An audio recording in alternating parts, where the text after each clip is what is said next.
Some of the parallels between computational thinking and computational concepts and computational practices are going to be mentioned by Celia in just a minute. But the key idea, I think, is not so much the list of not so much the list of computer science issues here, which don't map cleanly onto a list of mathematical issues. For example, iteration means something slightly different. Recursion definitely means something slightly different in mathematics than it does in computer science. Variables is a terribly tricky example. You can get into all kinds of a mess if you assume if you're teaching computer science and people think the equal sign is the same as it is in mathematics. But the key issue for us is that there are many parallels between computational thinking and mathematical thinking. That it is the case that breaking down a problem into pieces is a good mathematical strategy and a good strategy for computer science. And there are lots of others that I won't go into because I don't have time. Okay, I want you in the next 60 seconds to talk to your neighbour and come up with as many different ways to define a circle as you possibly can, starting now.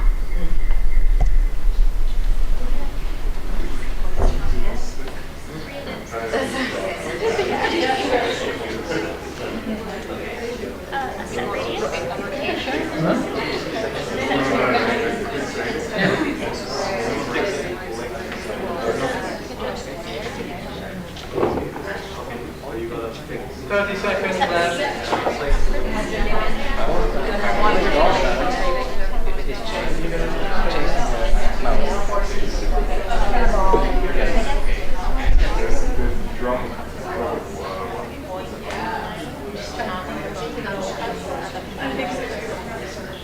We have one definition for table. Could we have a definition of circle?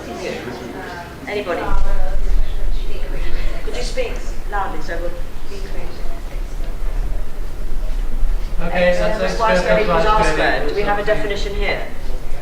A point and a line equidistant, a line moving from a point, the locus. Okay. Okay, yes? Well, you chain a dog at that point. Oh, excellent. Good. Ours is more or less the same.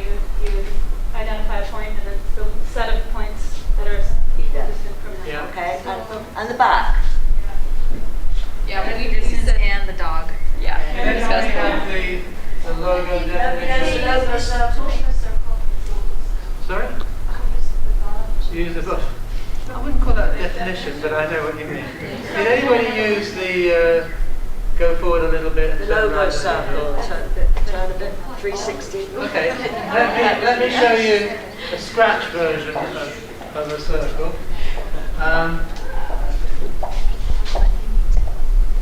So Scratch needs no introduction at the moment, right now. So here's in the center of the screen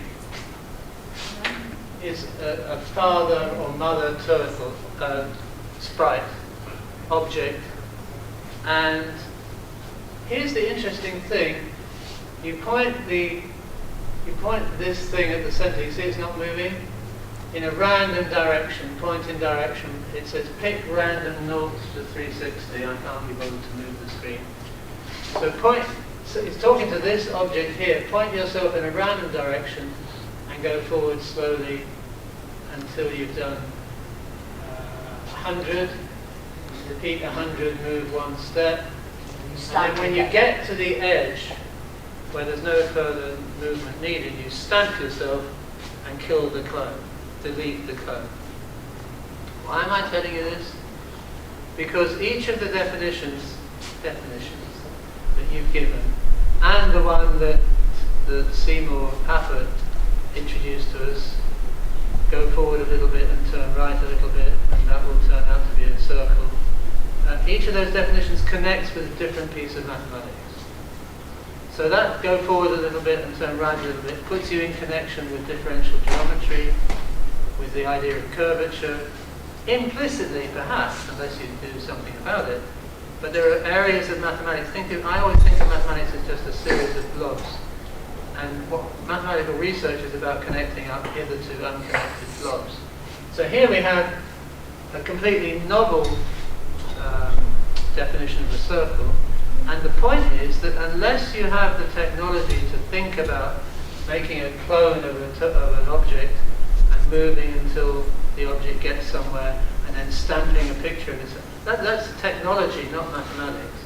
But having a different technology puts you in touch with a different idea.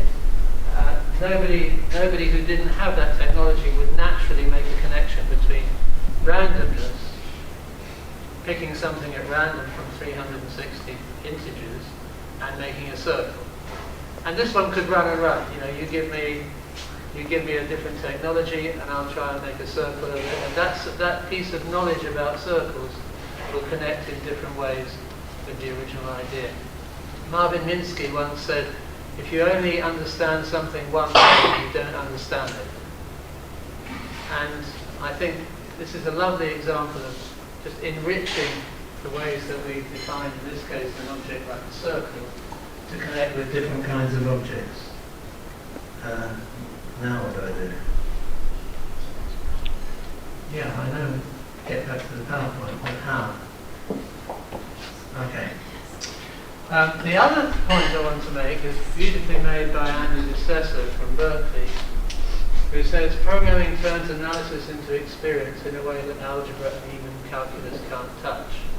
So what this is really all about so far is trying to make mathematics tangible, to try and understand how we can connect mathematics with what we know and what we can touch and feel and understand. And, you know, going back to the circle, the standard definition of a circle, namely it's equidistant from a given point. It's hard to identify with that. You can understand that, but it's hard to identify with it. These process kinds of definitions, you start somewhere, you clone yourself, you go marching off into the distance until you've done 100, and then you commit harikari, and you stamp yourself first, and then you commit suicide. That's the kind of thing you can imagine doing with your body. You can imagine doing it in a way that Papert would have called body symptonically.